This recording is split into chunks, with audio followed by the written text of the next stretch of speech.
Salve, salve, galerinha! Vamos dar continuidade aqui na nossa aula assíncrona, né?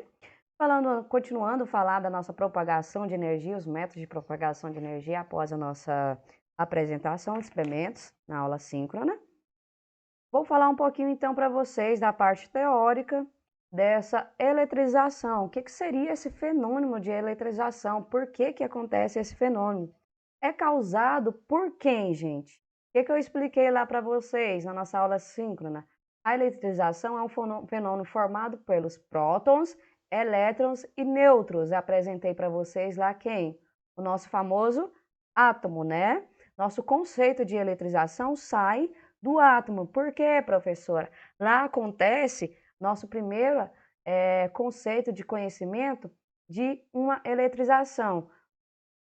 Vamos verificar o núcleo desse átomo. É correspondente por quem, gente? Pelos prótons e pelos nêutrons. Meus nêutrons são carregados? Têm cargas? Não. Os meus prótons são carregados? Sim. Os meus prótons são minhas cargas positivas. Mas por que gera eletrização, professora? Porque o meu elétron, ele fica em torno do meu núcleo, girando em uma eletrosfera, gerando a minha eletrização. Então, o nosso fenômeno de eletrização dá-se pelo que acontece num átomo. Professora, como assim? Para mim gerar uma energia cinética no átomo, o que seria uma energia cinética? É uma energia gerada pela própria matéria, né? Então, eu analisando a minha energia cinética gerada pelo elétron, quando ele está em constante circulamento em seu núcleo, ele gera, né, uma energia negativa. Professora, negativa. Por que negativa? Porque o meu próton é responsável pela minha energia positiva, meu nêutron é o responsável por não obter carga negativa nem positiva, né? Ser um corpo livre, e o meu elétron que vive na eletrosfera, gerando quem? A minha carga negativa. Então, vamos lá. Sabemos que a gente pode ter, né, o nosso processo de eletrização, pela formação do nosso átomo, existem processos de eletrização diferentes, né? O primeiro, né, e o primeiro conhecido na eletrostática foi por atrito, graças, né, ao fenômeno lá do Ambar, que foi o primeiro teste, né, de eletrostática que existe energia após você esfregar um corpo em um outro, obtendo quem, gente? Exalando a energia, né, de um corpo para o outro, na qual o meu método que está sendo esfregado fica eletrizado, capaz de conduzir corpos leves. Exemplo que a professora falou e deu para vocês, né? Foi a parte da esfregar a caneta, né, o cabelo, né? E lá nas partículas papel picado, ou lã, algodão, vai ter o que, gente? Um contato, uma eletrização de um corpo para o outro. Se a gente lá encostar lá no objeto, ele vai ficar o quê? Conectado à minha força de atrito. Por quê, gente? A minha força de atrito está eletricamente eletrizada, capaz de eletrizar um corpo próximo, ok? Esse é o nosso primeiro método e o principal método de processo de eletrização, método por atrito.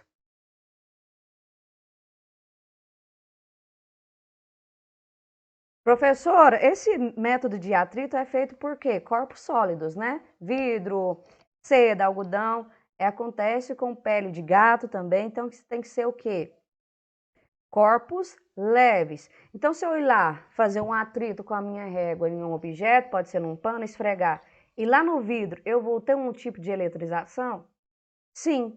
Eu conectar esfregar, e lá numa lã vai ter eletrização? Sim. Se eu conectar numa pele de gato, vai ter eletrização? Sim. E no algodão? Também.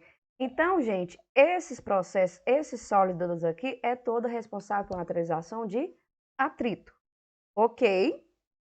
Passamos então pelo nosso método de indução.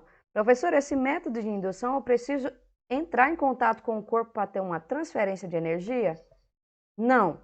Esse método é quando um corpo neutro é colocado próximo de um corpo eletrizado, sem que haja contato, né? O corpo neutro vai se eletrizar, esse fenômeno é chamado por indução. Eu tenho o meu corpozinho lá, paradinho, sem carga nenhuma. Paradinho, sem carga nenhuma. Eu venho com a minha régua carregada e chego perto do meu corpo parado, neutro. O que vai acontecer, professora? As minhas cargas positivas, meus prótons gerados por atrito na minha régua, vai estar o quê, gente? Passando, induzindo para o corpo neutro, né? Então, eu encostei aqui a minha carga positiva, vai ter a indução de separação de cargas, se estiver um corpo carregado, e se o meu corpo estiver neutro, eu vou estar passando a minha carga da minha régua para o meu corpo sem ter um contato, somente chegando perto aí, ok? Exemplo, considerando aqui os 3 modos eletricamente carregados, 2 neutros e 1 eletricamente carregado positivamente por prótons, né? Minha carga positiva. Peguei esse corpo e cheguei perto dos meus corpos neutros. O que acontece, gente? A minha parte positiva tende o quê, gente? A atrair para a minha parte positiva. E a positiva, gente, tem que fazer o quê? Tem que retrair, né? Expulsar de perto do positivo. Então, ela se desloca, formando uma separação de carga positiva e de carga negativa dentro dos corpos neutros, tá? Então, esse aqui é o método indução. Professor, e depois que eu tirar minha carga carregada de perto deles, o que vai acontecer? Elas vão ficar com cargas divididas. Um corpo vai ficar com carga positiva e o outro corpo vai ficar com carga somente negativa. Vejam a diferença, gente. Meu corpo estava com todas as cargas, né, neutras. Eu tive um contato de eletrização por indução, não encostei nos meus corpos, mas cheguei a minha carga perto. O que aconteceu? Quem tem C positivo ficou atraído pelo negativo e quem tem o positivo ficou repelido pelo positivo, né? Cargas iguais se separam, cargas diferentes se atraem, né? Lembrando dessa partezinha. Professora, tirei minha parte eletrizada de perto dos meus corpos, um corpo ficou com carga positiva, outro corpo ficou com carga negativa, porque houve separação quando conteve a indução da minha carga elétrica aqui. Vamos por contato, gente. Quando um corpo neutro é colocado em contato com um corpo eletrizado por meio de um fio condutor, o corpo neutro se eletriza, né? É o que acontece aqui, ó. Eu tenho o meu condutor carregado e eu tenho o meu corpo neutro. Quando eu tenho o meu corpo neutro, eu tenho a minha carga positiva e minha carga negativa, o que, gente? Iguais, né? Se eu tenho minhas cargas iguais, o meu carregamento, então, aqui, quando eu chegar em contato, vai fazer o que, gente? As positivas vai atrair a negativa e as positivas vai repelir dentro do corpo. Então, o que vai acontecer? Quando eu tirar o meu contato, todas as cargas positivas vai estar dentro do meu corpo eletrizado e do meu corpo neutro. E as cargas negativas, professora, o que aconteceu? Houve uma transformação das cargas positivas que com o contato dos dois corpos transformaram em cargas positivas, passagem de elétron do corpo neutro para o corpo carregado. Simplesmente houve uma migração, né, das cargas negativas para as positivas. Então, esses seriam os nossos 3 principais métodos estudados de propagação. É quando eu deixei aqui para vocês, que tem também um método por aquecimento, por pressão, mas, né, que o mais estudado e os mais conhecidos são o método de indução, contato e atrito, beleza? Qualquer dúvida em relação a esses métodos, entre em contato com a prof. Até mais, salve, salve galera, bons estudos aí!